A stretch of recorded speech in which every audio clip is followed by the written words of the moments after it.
Why do I want to become the chair of the African Union?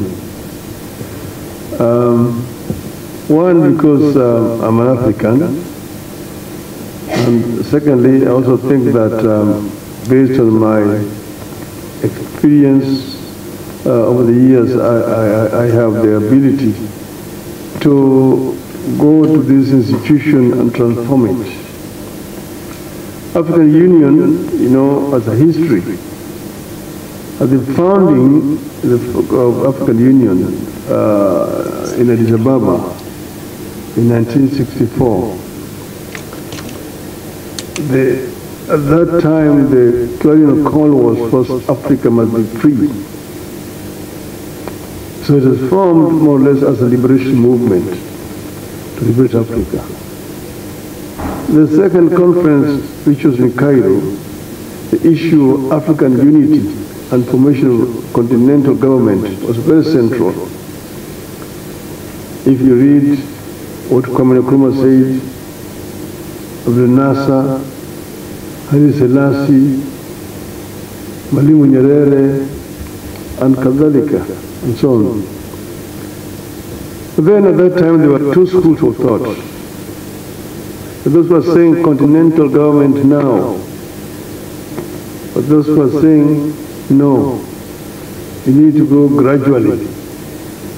First begin by building regional blocks, and regional blocks become the building units to the continental government. That is where there was two different schools of thought. One led by Nkrumah and NASA. The other one was Mwalimu Nyerere and people like Senghor of Senegal and so on.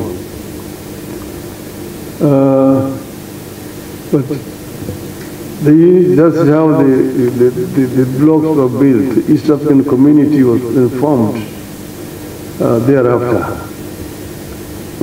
The community thrived for a long time, but there were differences which emerged. As a result of that, community collapsed. I was myself here in Dar es Salaam the day the community collapsed. We had come down here for a conference in Dar es Salaam on East African Airways.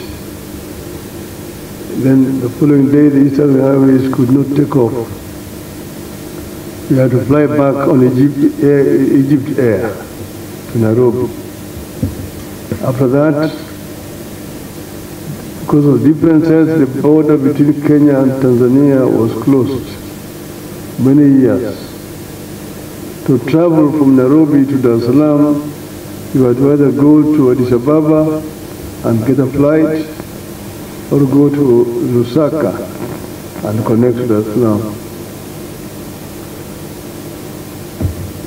People suffered seriously as a result of this. But then that is history, it's a long history. Eventually, councils of goodwill prevailed, and eventually the community was reestablished. And we are here where we are today. But now, regional integration is important as a building block to a continental unity. It's very, very important. But the AU, in my view, is an institution that can do much more than it's doing today. And that is why actually I wanted to go there.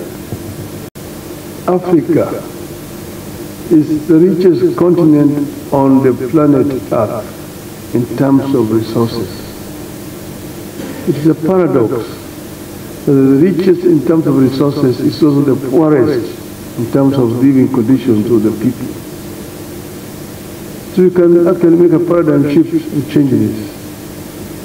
You can change this and make Africa also one of the most developed continents. I usually talk of the story of the African lion, and I will conclude with this. The story of the African lion. The African lion is talking to the Asian tiger. telling the Asian tiger that you, Asian tiger, you have done for too long on the stage alone. The European bear retreated long ago to the polars. The American panther is also on the retreat. But I, as the African lion, have been asleep in the Congo forest. But now I'm awake, bounded by the mountains of Kilimanjaro to the east and the Atlas to the west. The rivers, the Gambia, the Limpopo, the Niger,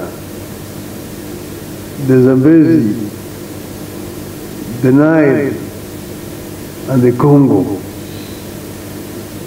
I'm surrounded by the African bauxite, African iron ore, African copper ore, African gold, African diamonds, and African forests.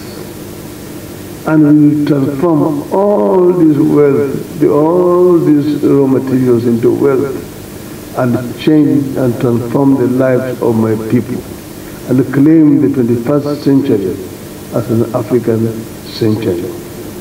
End the story. Thank you. Then we're dealing with open skies, the air transport across the continent. As you will know, at the moment, air transport is a very expensive thing on the continent of Africa, because you don't have air traffic control that is centralized. To travel across the continent, you have got to get permits from country to country to travel, which is not the case like in Europe. Europe, they have got one air traffic control, so that once you got it, you can fly over all those countries to your destination. I'll give you an example. Recently, I was going to the funeral of the President of Namibia. And from Nairobi, you get the permit to fly over Tanzanian airspace, DRC, Zambia, Botswana, and Namibia. I spent 3 hours waiting to get clearance to be able to fly. The other time I was in Dar es Salaam, wanting to go to Niamey in Niger. I spent 10 hours in my hotel waiting because I have to get an overflight permission over Uganda, DRC, Central African Republic, Cameroon, Nigeria, and Niger itself. This is what the issues that we are dealing with. To be able to get one continental air traffic control, so that you can be able to travel much more cheaply and freely on the continent of Africa. Even commercial airlines have to pay this. That's why the air fares in the continent are too expensive. So dealing with this and also dealing with airports, proper airports or runways was an issue that we're dealing with. The other one is the issue of security. Peace. There can be no development without peace. So you need peace. The African Union has got what they call the Peace Fund. That Peace Fund has not been properly developed. Some countries made contributions there, but it is still very little. You need to expand that fund so that Africans can be able to deal with issues of conflict in the continent themselves. Resolutions was passed about silencing the guns by 2020. It is just on paper. we still have a lot of guns around. So see how you can use the peace fund to be able to help to bring peace across the continent. That's also one of the things that I intend to promote.